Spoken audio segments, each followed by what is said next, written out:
पाल राजपूत मेरी दिल्ली मेरी शाम की खास मुलाकात में आज मैं आपकी मुलाकात कराने जा रहा हूं जाने माने समाज सेवी व विश्वासनगर विधानसभा के एक बड़े चेहरे राहुल जैन जी से, जो हमसे आज चर्चा करेंगे दिल्ली के मुद्दों को लेकर व चुनाव को लेकर। तो स्वागत है आपका राहुल जैन जी मेरी दिल्ली मेरी शाम की खास मुलाकात में।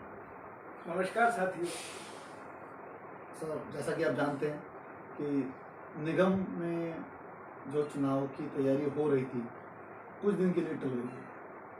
कुछ लोगों का मानना है कि भाजपा चुनाव से भाग रही है और दूसरी तरफ कहा जा रहा है कि आम आदमी पार्टी में सुनामी आई हुई है नए नए लोगों की।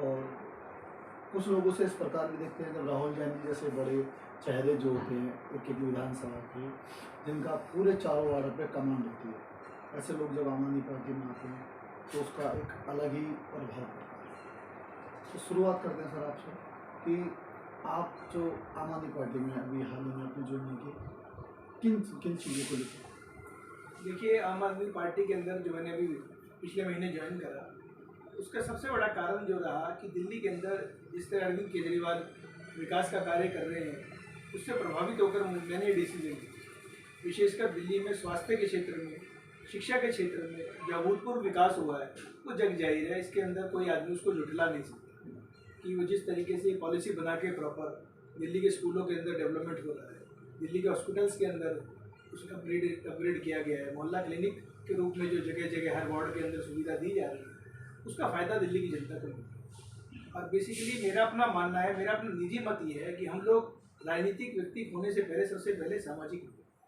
और मेरा अपना उद्देश्य जीवन का ये रहता है कि हाउ टू सर्व पीपल, सामाजिक कार्यों के अंदर कैसे मैं हेल्प कर सकता हूँ ज़्यादा से ज़्यादा लोगों को। दिल्ली नगर निगम खास करके पूर्वी दिल्ली में भ्रष्टाचार के मामले में एक आइडियल हो गया भ्रष्टाचारियों के लिए, तो आप उसे कैसे देखते हैं? देखिए, मैं मान रहा हूँ, इसमें कोई दो राय नहीं है कि दिल्ली नगर निगम भ्रष्टाचार का सबसे बड़ा सेंटर है इस वक्त। पिछले 15 साल से यहाँ एमसीडी में भाजपा की सरकार है और आप देख रहे हैं जगह जगह जो आए दिन कभी कूड़े के ढेर लगे रहते हैं। एमसीडी की सड़कों की बहुत बुरी हालत है। एमसीडी के हॉस्पिटल्स में आप जाके देखिए, वहाँ इलाज कराना तो बहुत दूर की बात है कि अगर आप जाएंगे तो वहाँ आप घुसना भी पसंद नहीं करेंगे। एमसीडी के स्कूलों की हालत इतनी बदतर है कि वहाँ एमसीडी के स्कूलों के अंदर जाके जो बच्चे लोग बस अपने बच्चों को वहाँ भेजते हैं, वहाँ के हालात इतने पुअर हैं कि वहाँ शिक्षा का स्तर बिल्कुल निम्न स्तर पे काम कर रहा है। आम आदमी पार्टी ने एक बहुत बड़ा मुद्दा बनाया हुआ कि लेंटर को लेकर जगह जगह आप लोगों ने पोस्टर लगाए हुए हैं। अब विकास मार्ग पूरा कटा हुआ है कि भाई काउंसलर जो है लेंटर से पैसे लेता है और हर वार्ड में एक नाम आता है। आनंद विहार में रमेश कश्यप नाम को आता है, सबको सब पता है, जनता को भी पता है, लोगों को पता है। लेकिन जब सदन के अंदर सादरा साउथ जोन की बैठक में निगम पार्षद रोते हैं कि एक बंदा उगाई करता है, निगम पार्षद कहते हैं उगाई कर रहा है, हमें नहीं मालूम कि वो कौन है और उससे मुक्ति चाहिए, तो वो नाटक करते हैं या क्या कहते हैं, उन्हें रोकने में अक्षम है। उसे आप किस प्रकार देखते हैं? देखिए, ऐसा है हमारे यहाँ आनंद विहार क्षेत्र में तो ऐसा ज्यादा कुछ मैंने सुना नहीं है। बात पूरे उसकी हो रही है जोन की, निगम पार्षद ही कह रहे हैं जी उगाई हो रही है हमारे क्षेत्र में, तो क्या आप उसे किस प्रकार देख रहे हैं? देखिए, हमें सक्षम सरकार चाहिए और सक्षम जन नुमाइंदा चाहिए। वो कहीं मजबूर ना हो।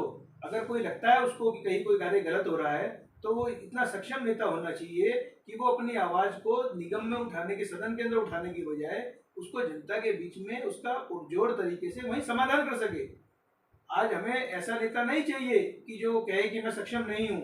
अगर कोई अधिकारी कहीं किसी जनता पे गलत तरीके से कहीं अत्याचार कर रहा है तो हमें वो सक्षम नेता चाहिए कि वो उसका निराकरण वहीं जनता के बीच जाके कर सके। उसको इस तरीके से सदन के अंदर जो अपनी बात उठाते हैं वो कमजोर लोग होते हैं। आप अपने आप को अपना सक्षम बनाइए, आप अपने आप को इतना सशक्त बनाइए कि आपके क्षेत्र के अंदर कोई भी अधिकारी गलत काम करने से पहले 10 बार सोचे कि भाई मेरे यहाँ क्षेत्र का जो जन नुमाइंदा है, जो मेरा जनप्रतिनिधि है, वो नेता अपनी पब्लिक से इतना कनेक्टेड रहता है कि अगर पब्लिक पे कहीं भी कोई गलत तरीके से जुल्म होएगा तो नेता सामने आके खड़ा हो जाएगा अधिकारी के कि मैं अपने क्षेत्र की जनता पे जुल्म बर्दाश्त नहीं करूँगा। अभी सर मैं आपकी झुग्गियों में गया था आंगनबाड़ी, वहाँ लोग पुलिस वाले भी आ रहे हैं, एमसीडी के अधिकारी भी आ रहे हैं, लोगों को छोटी छोटी झुग्गियाँ तक नहीं बनाने दे रहे हैं और उससे लोग बड़े त्रस्त हैं। उनके लिए कोई आप आश्वासन देना चाहिए? देखिए, ऐसा है, अगर कानून के दायरे के अंदर रहेंगे और कहीं नीतिगत तरीके से कोई कार्य हो रहा है तो उसके लिए तो कहीं ना कहीं अगर कोई उसको रोकता है तो वो दोषी है। लेकिन गलत तरीके से अगर कोई कार्य कर रहा है तो उसके लिए मैं कभी गलत कार्य का समर्थन नहीं करता। पब्लिक का हित भी देखा जाता है और लोगों के साथ साथ साथ ये भी देखा जाता है कि जो काम समाज के हित में हो, सबके हित में हो, उस काम का अंदर आदमी नेता को सहयोग करना चाहिए। गलत कार्य के लिए नेता को सहयोग। अभी जैसे कोरोना काल से ये देश उभरा है, एक विश्वास नगर का आपका एग्जाम्पल बताता हूँ, और भी जगह ऐसा रहा, 100 गज के मकान के ऊपर 1,92,000 रुपये मिसयूज वगैरह ऐसे करके लगा निगम ने मांगा, और बताया जा रहा है कि उसके पीछे कहीं ना कहीं पार्षदों का भी हाथ था, किसी को पैसे के दे के बचाया गया, किसी को कैसे बचाया गया, किसी को फंसा ही दिया गया। और अगर सीधा सीधा भी देखा जाए तो 2 लाख रुपए किसी के घर में आसानी से उपलब्ध नहीं है आम आदमी से, तो आप उसे किस प्रकार देखते हैं? देखिए, बहुत गलत हुआ विश्वास नगर के अंदर। उस विश्वास नगर क्षेत्र में सन 60 से फैक्ट्रियाँ चली करती थी, और वहाँ कोई बहुत बड़ी फैक्ट्रियाँ नहीं थी, वो तो छोटे छोटे लघु और कुटीर उद्योग थे जिनको सरकार को बढ़ावा देना चाहिए। वहाँ ऐसे ऐसे कारखाने थे वहाँ छोटे छोटे, जिनमें 2-2, 3-3 आदमी मजदूर लोग काम करा करते थे। कई जगह तो ऐसी थी जहाँ परिवार के भी 1-1, 2-2 लोग इन्वॉल्व रहते थे। नीचे फैमिली अपना काम करती थी और ऊपर परिवार के लोग रहा करते थे। वहाँ विश्वास नगर सन 60 से बसा हुआ था। लेकिन वहाँ पर पिछले 3 साल पहले जिस तरीके से निगम ने मॉनिटरिंग कमेटी का सहारा लेकर जैसे 4,000 लोगों पे जुल्म करा, वो सरासर गलत है। सैकड़ों लोगों के प्रेमिसेस सील कर दिए गए केवल इसी बात पे कि वो वहाँ अवैध फैक्ट्रियाँ चला रहे हैं, जबकि वहाँ फैक्ट्रियाँ कोई ऐसी फैक्ट्री नहीं थी कि बहुत बड़ी यूनिट चलती हो वहाँ पर और कोई बहुत बड़ा पोल्यूशन लेवल हो कि 100 कर्मचारी काम कर रहे हैं। 50-50 गज में, 70-70, 80-80 गज में 2-2, 3-3, 4-4 लोग लग के अगर छोटा मोटा कुटीर उद्योग चला भी रहे थे तो उससे कोई किसी का वहाँ नुकसान नहीं हो रहा था। उसके ऊपर निगम ने, जो आपने बात बड़ी अच्छी बात कही कि जबरन लगभग 2 लाख रुपए हर इंसान से 100 गज के मकान वाले से जबरन वसूले गए। अगर उसने वो पैसे नहीं दिए तो उसका मकान को सील करा दिया। ये 2 लाख रुपए उस मोदी के दौर में बहुत बड़ी बात थी। बहुत से परिवारों को मैं जानता हूँ जिन्होंने अपने जीवन तक बेच के उन 2 लाख रुपए की व्यवस्था करी केवल निगम की उस सीलिंग से बचने के लिए। और जिन 250-300 लोगों को सील करा गया उस समय पे, आज तक भी उनमें से मैक्सिमम लोग अपनी सील खुलवा नहीं पाए। तो आप मानते हैं कि बीजेपी ने लोगों के घर के जेवरों को गिरवी रखवाया? बिल्कुल रखवाया। उसके अंदर वहाँ के जो हमारे नेतागण हैं वो दोषी हैं। उनको उस बात की जिम्मेवारी उनको लेनी चाहिए थी कि भाई केवल विश्वास नगर में ही सीलिंग क्यों। ऐसे ऐसे पूरी दिल्ली के अंदर कम से कम लाखों की संख्या में ऐसे रिहायशी क्षेत्रों के अंदर छोटे छोटे काम चल रहे हैं, लेकिन केवल विश्वास नगर के साथ ही सौतेला व्यवहार क्यों किया गया? मेरा ये मानना है कि हमें एक यूनिफॉर्म पॉलिसी बनानी चाहिए। जैसे पीछे 70% एरिया को नोटिफाई करके इंडस्ट्रियल एरिया बनाया गया और उसके अंदर कुछ ग्रेस भी दे करके तो भी लोगों को बनाया गया। हमारे विश्वास नगर में ऑन रिकॉर्ड कम से कम 3,000 फैक्ट्रियाँ उस समय हुआ करती थी, लेकिन फिर भी विश्वास नगर कहते हैं ना कि वो किस राजनीति का शिकार हुआ कि यहाँ के लिए अलग पॉलिसी बना दी गई कि जैसे पूरे दिल्ली के अंदर तो एक पॉलिसी थी कि अगर एक प्लॉट पे एक फैक्ट्री चल रही है, कमर्शियल एक्टिविटी चल रही है, तो उसको फैक्ट्री कमर्शियल माना गया। विश्वास नगर के अंदर उन्होंने ये कर दिया कि एक फ्लोर वाइज उसको सर्वे को करा गया, जिसकी वजह से वहाँ उनका सर्वे 70% से नीचे आ गया, क्योंकि फ्लोर वाइज कैटेगरी के अंदर तो नीचे लोग काम करते थे, ऊपर उनकी रिहाइश थी, तो इसीलिए वो उस क्राइटेरिया को फुलफिल नहीं कर पाया। जबकि और एरिया के अंदर प्लॉट को मेजर करा गया कि एक प्लॉट पे अगर एक फ्लोर पे भी कमर्शियल एक्टिविटी है तो उसको कमर्शियल बनाया। आनंद विहार के अंदर अभी आपका जाना हुआ, आनंद विहार के लोगों ने आपको बहुत प्यार दिया, बहुत लोगों को क्या कहते हैं आपका सम्मान मिला और आपने उनको गले से लगाया। मैं जब आनंद विहार में निकलता हूँ तो गलियाँ भरी जाती हैं, लोग दुखी हैं और वहाँ सफाई की व्यवस्था बहुत खराब है। अच्छी किस्म देखिए, ये सफाई की व्यवस्था मैंने पहले ही आपको बोला, एमसीडी के अंदर बहुत बुरा हाल है। एमसीडी की जो सफाई व्यवस्था की जो लचर व्यवस्था है, पूरी दिल्ली इस बात को झेल रही है। और आज सबसे बड़ी जो जरूरत जो दिल्ली के अंदर एमसीडी में बदलाव की है वो सफाई व्यवस्था को लेकर है। लोग कहते हैं करगड़ुमा गाँव के कि भैया सोसाइटियों के अंदर जो यहाँ के जो निगम पास से निकल के आते हैं, सोसाइटियों का देखभाल करते हैं, या सोसाइटी के खुद प्रेसिडेंट ऐसे होते हैं, वो खुद अपने नाम पे कर लेते हैं, लेकिन यहाँ तो ना कर्मचारी होते हैं, ना इनको कोई पूछने वाला नहीं है करगड़ुमा गाँव के लोग। देखिए, करगड़ुमा गांव के लोगों की बात से मैं पूर्णतया सहमत हूँ, क्योंकि यहाँ पर सौतेला व्यवहार करा जाता है स्लम एरियाज के साथ में। जैसे करगड़ुमा गांव हमारे यहाँ है, आनंद विहार जीजी कैंप हमारे यहाँ है, क्योंकि सैनिटरी इंस्पेक्टर जो हैं जिनके पास वार्ड में अगर 100 कर्मचारी है, अगर हमारा निगम पार्षद सजग है तो उसको डेली वहाँ देखना चाहिए कि उसके कितने कर्मचारी यहाँ वार्ड के अंदर काम कर रहे हैं। बहुत से लोग ऐसे हैं जो घर बैठे ही तनख्वाह ले रहे हैं और लोगों के जनता को जो सुविधा मिलनी चाहिए सफाई की, वो केवल इस वजह से नहीं मिल पा रही कि लोग यहाँ के नेतागण सजग नहीं है कि वो अगर उनके कर्मचारी प्रॉपर वहाँ काम नहीं कर रहे हैं तो नेता का फर्ज है वो गली गली जाकर वीकली राउंड रखे और जाके लोगों की समस्याओं को समझे और वहाँ बैठ के खुद उसका समाधान कराए। मुझे आज भी याद है कि जब आप युवा कांग्रेस के अंदर राजनीति करा करते थे तो जब ऐसी कोई समस्या होती थी तो आपने एक परंपरा लेके आए कि भाई जो भी सफाई कर्मचारी क्या कहते हैं जिस गली के अंदर होगा तो वहाँ का नागरिक उसे लिख के देता था, हाँ भाई यह आया है मैं उससे संतुष्ट हूँ। तो क्या ये परंपरा दोबारा लागू होनी चाहिए या बीजेपी के टाइम में लागू हो पाएगी इन लोगों से? देखिए, बीजेपी वालों के बस का रोग नहीं है। बीजेपी वाले तो चुनाव के अंदर मोदी जी के नाम पर वोट मांगने आते हैं और मोदी जी के नाम पे वो पार्षद की कुर्सी को लेकर फिर अपने घर जाके आराम से शांति से बैठ जाते हैं, क्योंकि उनका मानना ये है कि हम तो मोदी जी के नाम पर जीते हैं, वाई शुड बी बॉदर। हमें जन नुमाइंदा वो नहीं चाहिए जो किसी बड़े नेता के नाम पर जीत कर आए। हमें जन नुमाइंदा वो चाहिए जो लोगों के बीच काम करने की नीयत से आए और हर क्षेत्र के निवासी के घर को अपना घर समझे और वहां पर बैठकर अगर कोई प्रॉब्लम है तो उस क्षेत्र के अधिकारी को वहीं बुलाए कि भैया मैं यहीं बैठा हूँ, आकर देखो इस क्षेत्र में जिस कदर यहाँ नालियां भरी पड़ी है, सफाई की व्यवस्था इतनी खराब है। और वहाँ के क्षेत्रीय नुमाइंदे ने अगर किसी ने उसको कंप्लेंट करी है तो अधिकारी की नैतिक जिम्मेवारी है कि वो हर एक निवासी के प्रति उत्तरदायी हो, उसको नेता तक बात पहुंचने की नौबत ही ना आए। अगर कोई वहाँ का निवासी भी उसको कंप्लेंट कर रहा है तो अधिकारी को सजग होकर उसकी समस्या का समाधान करना पड़ेगा। अगर हम आते हैं एमसीडी के अंदर, सबसे बड़ा मुद्दा जो है वो ये है कि दिल्ली में सरकार केजरीवाल जी की है।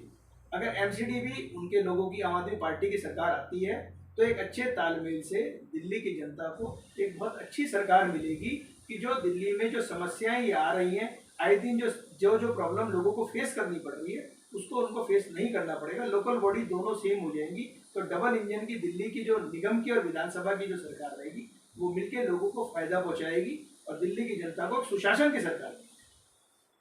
एक आंकड़ों के अनुसार दिल्ली पूर्वी दिल्ली नगर निगम जो शहर है 400वें नंबर पे है सफाई के मामले में। आपकी पार्टी ने प्रश्न करा मेयर निर्मल जी, तो क्या शर्म आनी चाहिए इन लोगों की? इतना बड़ा अमला, लगभग पूर्वी दिल्ली के अंदर 60 काउंसलर और हम 400वें नंबर पे हैं। देखिए, सब जग जाहिर है, मैं पहले से ही बात बराबर मतलब शर्मनाक बात कही जा सकती है। बिल्कुल घोर शर्मनाक बात है। इसमें बहुत दुखद भी है ये कि यहाँ पर इतना अवेयर होने के बावजूद भी 64 काउंसलर हमारे होने के बावजूद भी पूरा अमला निगम का, फिर भी हम लोग अगर 400वें नंबर पर आए हैं तो बहुत दुखद बात है। ये इसके विपरीत सबकी जिम्मेवारी है नेताओं। अगर आपको पार्टी चांस देती है तो आप मानते हैं इस चीज़ से मुक्ति मिलेगी? देखिए, मेरा सबसे पहला उद्देश्य जो होगा वो यही होगा कि अपने क्षेत्र को स्वच्छ व सुंदर बनाना। अक्सर जब नेता काउंसलर बन जाते हैं या विधायक बन जाते हैं सबसे पहला उनका काम होता है लोगों के अंदर भेद करना कि भाई कोई नगर में रहता है, विश्वास नगर में रहता है, कस्तूरा नगर में रहता है, करकड़ुमा गांव में रहता है, उनको तो क्या है एक दूसरे तरीके से देखते हैं, सड़क नहीं बनती, उनकी सफाई नहीं होती है और पॉस्ट कॉलोनी के अंदर काम होती है। आप उसे किस तरह देखते हैं? देखिए, चुने हुए प्रतिनिधि को सबको अपने निवासियों को एक नज़र से देखना चाहिए, उसको किसी में कोई भेद नहीं करना चाहिए, चाहे कोई किसी दूसरी पार्टी से भी संबंध रखता हो, लेकिन वो उसके प्रति भी उसका दायित्व बराबर होना चाहिए, क्योंकि चुन के आने के बाद में क्षेत्र पूरा सारा का सारा उसका अपना परिवार के रूप में होना चाहिए। जैसे हम अपने घर को साफ रखना चाहते हैं उसको उसी तरीके से अपने पूरे क्षेत्र को साफ रखना चाहिए और हर एक इंसान को मान सम्मान देना चाहिए और उसकी हर परेशानी को अपनी समझकर उसका निराकरण करना चाहिए। यही उद्देश्य को लेके मैंने 28 साल पहले सामाजिक और राजनीतिक जीवन में प्रवेश करा था और आज 28 साल से मैं उसी परंपरा को बराबर निभाता आ रहा हूँ। जिस किसी भी भाई ने मुझे याद करा है, मेरा 24/7 और लोग तो 5 साल के चुनाव के अंदर 1 महीने पहले आते हैं दीवारों पर पोस्टर लगा के और अपने आप को प्रोड्यूस करते हैं कि मैं आपके बीच आया। मैं 365 गुना 5 1825 दिन और 24/7 मेरा मोबाइल भी ऑन रहता है। मेरे क्षेत्र का हर एक आदमी इस बात को जानता है कि राहुल भाई जिस भी लायक है वो परमानेंट उनके लिए अवेलेबल रहता है। बगैर मुझे पद की भी कोई परवाह नहीं है, पद मिले या ना मिले, मैं अपने पथ पर चलता चला आया हूँ और निरंतर जब तक मेरा जीवन है इस समाज सेवा के पथ पे मैं ऐसे ही चलता रहूँगा। मुझे जो जिम्मेवारी मिलेगी मैं और ताकत से उसका निर्वाह करूँगा, उसका सम्मान करूँगा, लेकिन मैं उसके पद का लालच नहीं है मेरे लिए कि मुझे टिकट मिलेगा, मैं चुनाव लड़ूंगा, मैं चुनाव जीतूंगा, मैं तभी जनता का काम करूँगा। मैं आज भी जनता के काम के लिए अवेलेबल रहता हूँ। मैं किसी आदमी को रास्ता नहीं दिखाता कि मेरे पास कोई जेल बोर्ड की समस्या को लेकर आया तो मैं उसको कहता हूँ कि नहीं ये दिल्ली सरकार का काम है। मैं कंसर्न ऑफिशियल से तुरंत बात करता हूँ। मेरे पास कोई अस्पताल का काम लेकर आया तो मैं ये नहीं उसको रास्ता नहीं गिनाता कि वहाँ मेरे को कोई जानता नहीं, मैं वहाँ अस्पताल में जाके भी उसकी समस्या के लिए प्रयास करता हूँ। तो अगर आप सार्वजनिक जीवन में आए हो मेरा हर नेता से यही आग्रह है। ऐसा नहीं है, अगर आप काम करना चाहो तो ईश्वर की शक्ति हर कदम आपकी मदद करती है, बशर्ते आपकी नीयत साफ हो, आपकी नीति दुरुस्त हो, आप दूसरों को क्रिटिसाइज करने की बजाय अपने काम को पॉजिटिव तरीके से करना चाहे तो आप हर काम को कर सकते हो, संभव है, बशर्ते आपका मन साफ हो।